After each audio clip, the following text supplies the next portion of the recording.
Hey class, today we're going to talk about hand hygiene.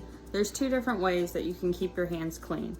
Either use an alcohol-based hand sanitizer, at least 60% alcohol, it'll say on here, or using soap and water. You're going to use hand sanitizer before and after coming in contact with the patient and their environment, after coming in contact with blood, bodily fluids, or contaminated surfaces, and after removing your gloves. You're going to use soap and water when your hands are visibly dirty, after coming in contact with someone with known or suspected infectious diarrhea, or after exposure to spores. Now we're gonna get into how to properly wash your hands with soap and water. So you're gonna need three things in order to wash your hands with soap and water. You're gonna need your dry paper towels, you're gonna need the soap, and then you're gonna need water. The water needs to be warm, not too hot, otherwise it's going to dry out your hands. And you need to make sure that you're not going to touch the inside of the sink because it's full of germs. So first off, you're going to rinse off your hands and make sure that you get your wrists in your hands. You keep your hands downwards so that your water doesn't like drip up to your elbow. Then you're going to get 1 teaspoon of soap, which is going to be about 5 milliliters. Just 1 squirt does it good. You're going to lather your hands for 20 seconds. You do your palms first, then you get all of your fingers.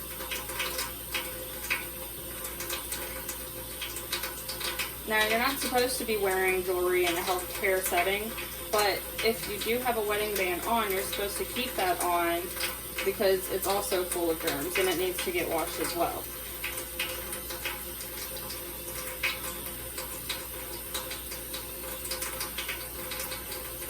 You need to wash your hands for at least 20 seconds, or you can hum happy birthday to yourself 2 times. Make sure you get your knuckles.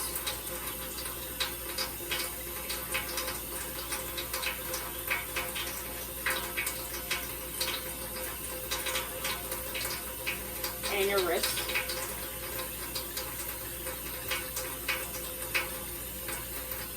Make sure you keep your hands downward so that the water doesn't drip up to your elbow too. And then you're going to rinse off your hands.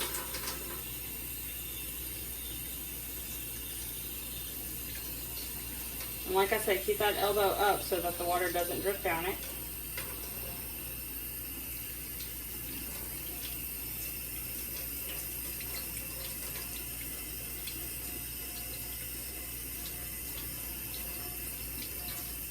Then you get your paper towel.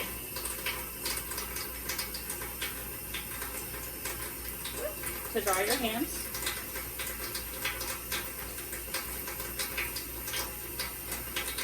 Now you're not going to use this paper towel in order to turn off the water because the germs will transfer from the faucet through the wet paper towel onto your hands, which defeats the whole purpose. You're going to go ahead and toss this away. Get your clean, dry paper towel to turn off the water. And that's proper hand hygiene.